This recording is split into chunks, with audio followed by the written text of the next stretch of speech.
आप सभी का स्वागत है एक बार फिर बिंदास खबरें में। तैयार हो जाइए देश और दुनिया की तमाम बड़ी खबरों को जानने के लिए। दोस्तों, आज की बड़ी खबरों में जानेंगे कि अनलॉक 1 के दिशा निर्देश, तोड़ा तो हो सकेगी विभिन्न धाराओं में कार्रवाई। साथ ही जानेंगे कि पीएम मोदी बोले कोरोना के मद्देनजर योग और आयुर्वेद काफी अहम। साथ ही बड़ी खबरों में जानेंगे कि one nation one ration card आज से 20 राज्यों में हो रहा है लागू। जानेंगे कि आपको कैसे मिलेगा इसका फायदा। महत्वपूर्ण जानकारी में जानेंगे कि आयुष्मान भारत या जन आरोग्य योजना का कार्ड नहीं है तो उनका भी होगा इलाज। साथ ही जानेंगे कि लद्दाख बॉर्डर से 30 किलोमीटर दूरी पर चीन कर रहा है भारी संख्या में सैनिकों और तोपों की तैनाती। साथ ही जानेंगे कि भारत चीन के बीच सुलह बेनतीजा, एलएसी पर डटी हुई हैं दोनों देशों की फौजें। महत्वपूर्ण खबरों में जानेंगे कि नेपाल की संसद में संशोधन बिल पेश किया गया, नए नक्शे में भारत के 3 हिस्से। साथ ही जानेंगे कि सीएम योगी आदित्यनाथ बोले नया टैक्स नहीं लगाएगी सरकार, जनता को रियायत देने पर होगा जोर। बड़ी खबरों में जानेंगे कि कर्मचारियों की सैलरी के पैसे नहीं, दिल्ली सरकार ने केंद्र से मांगे 5,000 करोड़ रुपए। साथ ही जानेंगे कि कांग्रेस ने मोदी सरकार पर दागे हैं सवाल, पूछा क्या लॉकडाउन हो गया है फेल। साथ ही जानेंगे कि सीएम खट्टर ने सुरजेवाला को क्या कहा। साथ ही जानेंगे कि चीनी सामान के विरोध में उतरे अरशद वारसी, मिलिंद सोमन ने भी डिलीट किया टिकटॉक। ऐसे ही तमाम बड़ी खबरों को इस वीडियो में जानेंगे, पर इससे पहले देश और दुनिया की खबरों को सबसे पहले जानने के लिए इस चैनल को सब्सक्राइब करके बेल के आइकन को जरूर दबाएं। जी हाँ दोस्तों, बढ़ते आज की पहली और बड़ी खबर की तरफ। आज की पहली और बड़ी खबर जो निकल कर आ रही कि जानेंगे अनलॉक 1 के दिशा निर्देश, तोड़ा तो विभिन्न धाराओं में हो सकेगी कार्रवाई। दोस्तों, आपको बता दें कि कोरोना संकट से जूझते हुए देश में पिछले कुछ समय से लॉकडाउन जारी है। आखिरी बार लॉकडाउन 31 मई तक के लिए बढ़ाया गया था। हालांकि अब केंद्र सरकार ने इसे अनलॉक 1 का नाम दिया है, जो 30 जून तक के लिए मान्य होगा। केंद्र सरकार की ओर से इसके लिए दिशा निर्देश जारी कर दिए गए हैं। इसमें ऐसी कई बातें हैं जो बेहद काम की हैं, जिन्हें सभी को ध्यान में रखना चाहिए। साथ ही गाइडलाइन में साफ बताया गया है कि लॉकडाउन का उल्लंघन करने पर आपको सजा भी हो सकती है। दोस्तों, आपको बता दें कि कार्यस्थल में जहां तक हो सके वर्क फ्रॉम होम को सुनिश्चित करें। थर्मल स्क्रीनिंग, हैंड वॉश और सैनिटाइजर की उपलब्धता प्रवेश और निकास द्वारों पर, साथ ही कॉमन एरिया में सुनिश्चित करें। पूरे कार्यस्थल को सैनिटाइज करते रहें। सीधे मानव संपर्क में आने वाले दरवाजों के हैंडल आदि को भी सैनिटाइज करें। कार्यस्थल पर शारीरिक दूरी का पालन कराएं। 2 शिफ्ट के मध्य और लंच ब्रेक के दौरान स्टाफ के मध्य शारीरिक दूरी रहे। दोस्तों, आपको बता दें कि ऑफिस, कार्यस्थल, दुकानों, बाजारों और औद्योगिक और वाणिज्यिक संस्थान निर्धारित कार्य समय का पालन करें। दोस्तों, आपको बता दें कि लॉकडाउन का पालन करना हर व्यक्ति के लिए बेहद जरूरी है। यदि आप लॉकडाउन का जानबूझकर पालन नहीं करते हैं तो आपके खिलाफ आपदा प्रबंधन अधिनियम 2005 के अनुसार कार्रवाई की जा सकती है।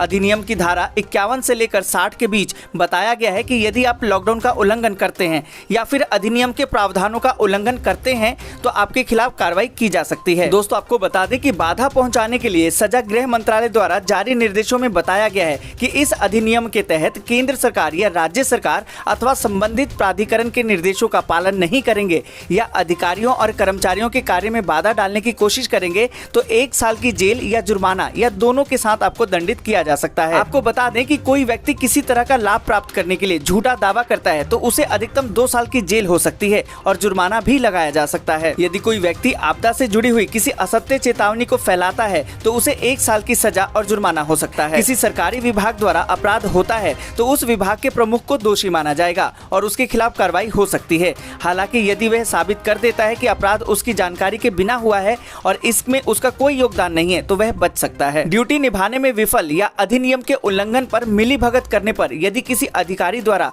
अपनी ड्यूटी सही ढंग से नहीं निभा पाता है या फिर खुद को इससे अलग कर लेता है तो उसे 1 साल की जेल या फिर जुर्माना लगाया जा सकता है। दोस्तों, आपको बता दें कि यदि कोई व्यक्ति धारा 65 के तहत दिए गए आदेशों की अवहेलना करता है तो उसे अधिकतम 1 साल की जेल अथवा जुर्माने की सजा हो सकती है। दोस्तों, आपको बता दें कि यदि किसी कंपनी द्वारा अपराध होता है तो कंपनी या फिर प्रत्येक सदस्य जिसने अपराध किया है और जिसके पास उस वक्त जिम्मेदारी थी, इसके लिए जिम्मेदार समझे जाएंगे। साथ ही उन पर मामला चलाया जाएगा। दोस्तों, आपको बता दें कि अधिनियम की धारा 55 और 56 के तहत अपराधों के लिए अभियोजन प्राधिकृत अधिकारी की पूर्व मंजूरी के बिना नहीं लगाया जाएगा। अपराधों का संज्ञान कोई भी कोर्ट इस अधिनियम के तहत की गई शिकायत के अलावा किसी भी अपराध का संज्ञान नहीं लेगा। हालांकि कुछ बातों पर निर्भर करता है। दोस्तों, आपको बता दें कि सार्वजनिक स्थान, कार्यस्थलों और परिवहन के दौरान चेहरे को मास्क से ढकना अनिवार्य होगा। आपको बता दें कि सार्वजनिक और कार्यस्थल पर थूकना जुर्माने के साथ दंडनीय होगा, जो कानून के अनुरूप और राज्य तथा केंद्र शासित प्रदेश द्वारा निर्धारित किया जा सकता है। साथ ही आपको बता दें कि शराब, पान, गुटखा और तंबाकू आदि का प्रयोग सार्वजनिक स्थान पर प्रतिबंधित है। आपको बता दें कि सार्वजनिक स्थल पर कम से कम 6 फीट यानी कि 2 गज की दूरी जरूर रखें। दुकानों पर ग्राहकों के मध्य भी शारीरिक दूरी सुनिश्चित हो और साथ ही 5 से अधिक लोग एक समय पर वहां न हो। दोस्तों आपको बता दें कि बड़ी सार्वजनिक सभाओं में प्रतिबंध जारी रहेगा। शादी से जुड़े समारोहों में अधिकतम 50 मेहमानों को अनुमति होगी, जबकि अंतिम संस्कार में अधिकतम 20 लोग ही जा सकेंगे। दोस्तों जिस तरीके से देश को अनलॉक किया जा रहा है, पर साथ में कानून का दायरा भी बढ़ाया जा रहा है, इस पूरी खबर पर आप क्या सोचते हैं, कमेंट करके जरूर बताएं। जी हाँ दोस्तों, बढ़ते हैं अगली बड़ी खबर की तरफ। अगली बड़ी खबर जो निकल कर आ रही है कि पीएम मोदी बोले कोरोना के मद्देनजर योग और आयुर्वेद काफी अहम। जी दोस्तों, आपको बता दें कि देश भर में लॉकडाउन में विस्तार के ऐलान के बाद प्रधानमंत्री नरेंद्र मोदी ने देशवासियों से मन की बात की। कोरोना संकट के दौरान यह तीसरी बार है जब पीएम मोदी ने देश के लोगों से इस कार्यक्रम के जरिए बातचीत की। इस दौरान पीएम मोदी ने कहा कि भारत पूरी मजबूती के साथ कोरोना वायरस से मुकाबला कर रहा है। पीएम मोदी ने एक बार फिर लोगों से अपील करते हुए कहा कि 2 गज की दूरी के नियमों में जरा भी ढील न बरतें। जी हाँ दोस्तों, आपको बता दें कि कोरोना संकट के इस समय में योग आजकल इसलिए भी ज्यादा अहम है क्योंकि ये वायरस हमारे रेस्पिरेटरी सिस्टम को सबसे अधिक प्रभावित करता है। आपको बता दें कि हर जगह लोगों ने योग और उसके साथ साथ आयुर्वेद के बारे में और ज्यादा जानना चाहा है, उसे अपनाना चाहा है। कितने ही लोग जिन्होंने कभी योग नहीं किया वो भी या तो ऑनलाइन योग क्लास से जुड़ रहे हैं या फिर ऑनलाइन वीडियो के माध्यम से योग सीख रहे हैं। One nation one ration card आज से 20 राज्यों में हो रहा है लागू। जाने आपको कैसे मिलेगा इसका फायदा। दोस्तों आपको बता दें कि देश के 81 करोड़ लोगों को रियायती दरों पर अनाज उपलब्ध कराने वाली महत्वाकांक्षी ये सरकारी योजना पीडीएस यानी कि जन वितरण प्रणाली के लिए सोमवार यानी कि 1 जून की तारीख काफी अहम है।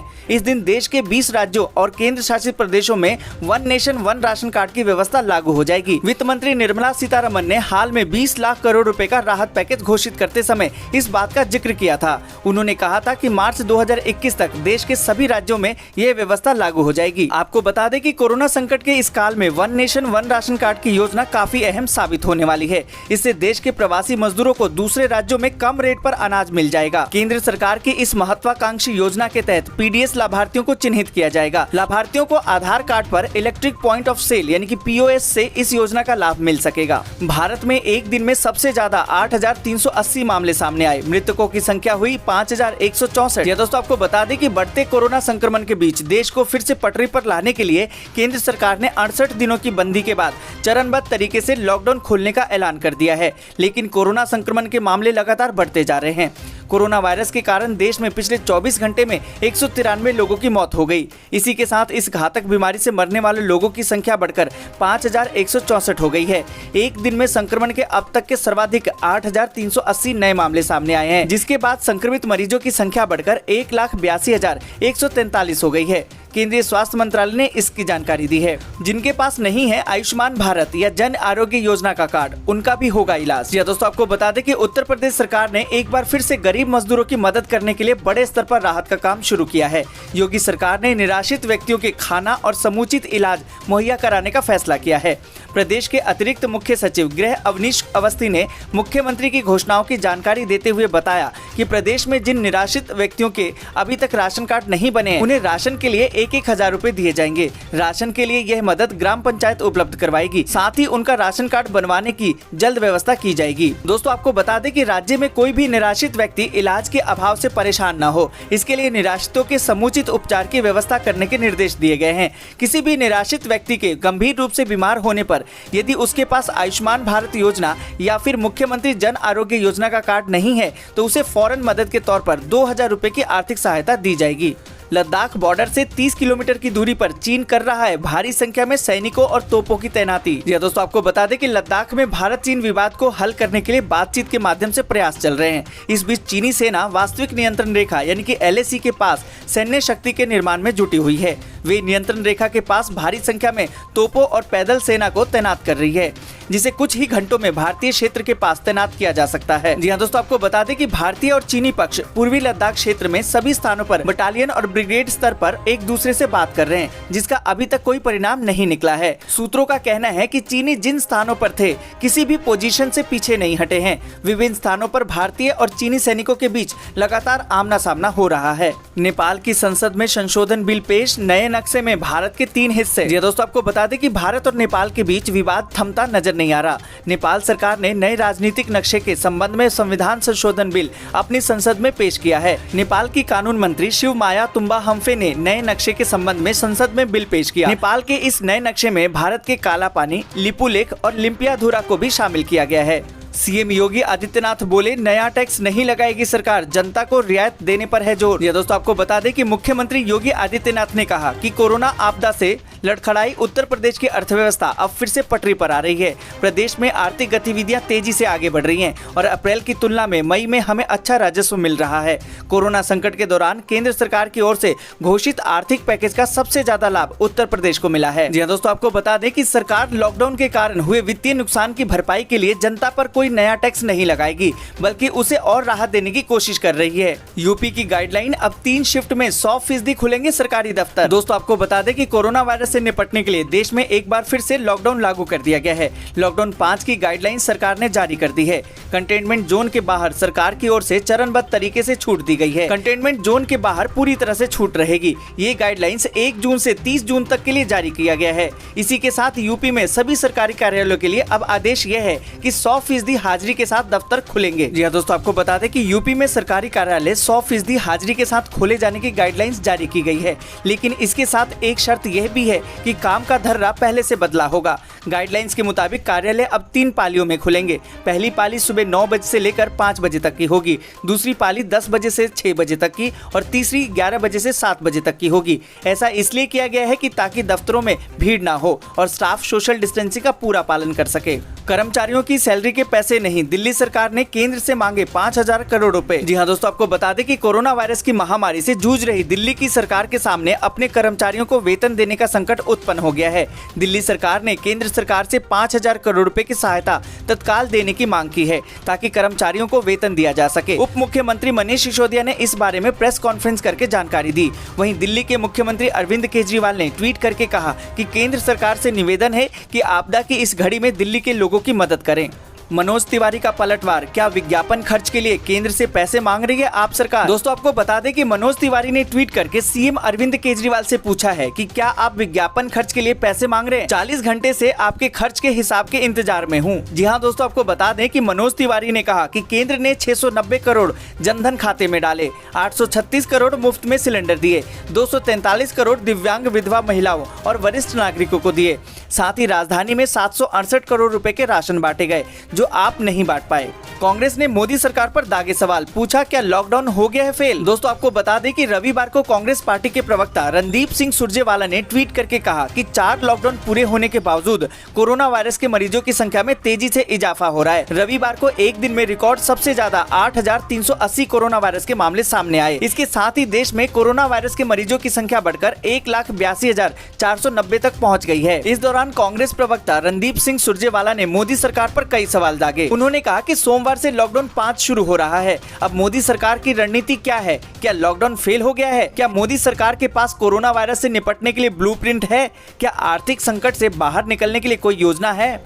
सीएम खट्टर ने सुरजेवाला को कहा हरियाणा का पप्पू, बोले 5 वर्ष में मात्र 7 दिन असेंबली में जाते हैं। दोस्तों, आपको बता दें कि हरियाणा के मुख्यमंत्री कैथल के दौरे के दौरान कांग्रेस के राष्ट्रीय प्रवक्ता और कैथल के पूर्व विधायक रणदीप सिंह सुरजेवाला को प्रदेश का पप्पू की संज्ञा देते हुए कहा, अगर ऐसे व्यक्ति कुछ और प्रदेशों में हो जाएं तो प्रदेश का ही नहीं बल्कि पूरे देश का भी भला हो जाएगा।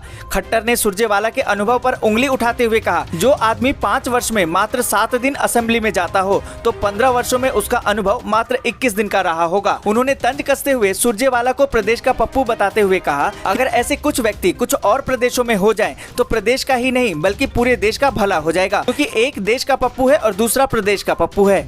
चीनी सामान के विरोध में उतरे अरशद वारसी, मिलिंद सोमन ने भी डिलीट किया टिकटॉक। दोस्तों, आपको बता दें कि पिछले कुछ दिनों से दुनिया भर में चीन के खिलाफ माहौल बन रहा है। कोरोना वायरस और लद्दाख में चीन की ओर से दिक्कत पैदा करने के बाद भारत में एक बार फिर से चीनी सामानों के बहिष्कार की मांग बढ़ गई है। अब इस मुहिम में फिल्मी हस्तियां भी जुड़ गई हैं। बॉलीवुड एक्टर अरशद वारसी ने भी ट्वीट करके जानकारी दी है कि वो अब चाइनीज सामान का इस्तेमाल नहीं करेंगे। दोस्तों, आपको बता दें कि उन्होंने अपने ट्वीट में लिखा कि जो भी चीज चाइनीज है मैं धीरे धीरे उसका इस्तेमाल बंद करने जा जा रहा हूँ, क्योंकि हमारी जिंदगी में कई ऐसे प्रोडक्ट्स हैं जो चाइनीज हैं, तो इसमें थोड़ा वक्त लगेगा, लेकिन मैं जानता हूँ कि एक दिन मैं चाइनीज फ्री हो जाऊंगा। वहीं दोस्तों आपको बता दें कि एक्टर मिलिंद सोमन ने भी सोशल मीडिया पर ऐलान किया है कि वो अब टिकटॉक का इस्तेमाल नहीं करेंगे। उन्होंने ट्वीट करके लिखा कि वो अब टिकटॉक पर नहीं होंगे। दोस्तों आपको बता दें कि एक्टर ने इंजीनियर और शिक्षाविद सोनम वांगचुक की मुहिम के बाद ये फैसला लिया है। दोस्तों आज के लिए बस इतना ही। वीडियो को लाइक और शेयर जरूर कर दें। अगर अभी तक आपने चैनल को सब्सक्राइब नहीं किया है तो सब्सक्राइब करें, बेल के आइकन को दबाएं और नोटिफिकेशन को जरूर ऑन करें।